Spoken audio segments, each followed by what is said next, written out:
আল্লাহর বান্দিও বলতেছে আমাকে 2 রাকাত নামাজের সুযোগ দাও, আমি নামাজ 2 রাকাত নামাজের সুযোগ দাও, যা বলবে তাই শুনবো। ওই মেয়েটাকে পারমিশন দিল, পাশেই হাম্মাম খানা, যাও তুমি ওযু করে নামাজের মধ্যে দাঁড়িয়ে যাও। যাই নামাজ দিল, ওই মেয়েটার নামাজের মধ্যে দাঁড়িয়ে গেছে নিজের ইজ্জত আবরু হেফাজতের জন্য। আমার বাবাজিরা, এই নামাজটা যে কেমন নামাজ, ও ভাইয়েরা, এটা চিন্তা করার দরকার আছে না নাই? জীবনের শেষ উপায় হলো এই নামাজ, এই মাধ্যমটা। সেজদায় পড়ে মাওলার দরবারে কান্দে, ও গো আমার মাওলা গো,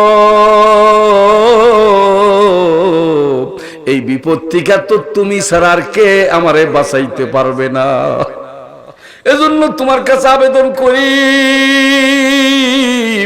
আয় আল্লাহ, তুমি আমাকে হেফাজত করো, তুমি আমাকে এই যুবকের হাত থেকে বাঁচাও। তুমি যদি ইউসুফ আলাইহিস সালামকে জুলেখার খপ্পর থেকে 7 কোঠার থেকে বের করে দিতে পারো, আমার আল্লাহ, তুমি কি আমারে একটা দরজা ভেদ করে আমার জীবন যৌবন ভিক্ষা দিতে পারো না? জোরে কোন আল্লাহ পারে না? পারে না? কান্দে, কানতে কানতে সেজদার ভিতরে চোখের পানি পড়তেছে।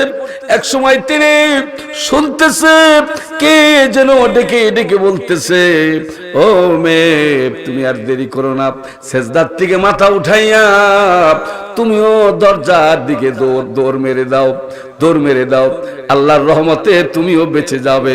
মেয়েটা সেজদার থেকে মাথা উঠাইয়া ওই দরজার দিকে দৌড় মেরে দিল। দরজার কাছে যাওয়ার সঙ্গে সঙ্গে দেখা গেল দরজার সিটকারিটা অটোমেটিক খুলে গেছে। জোরে কোন একটু আল্লাহ।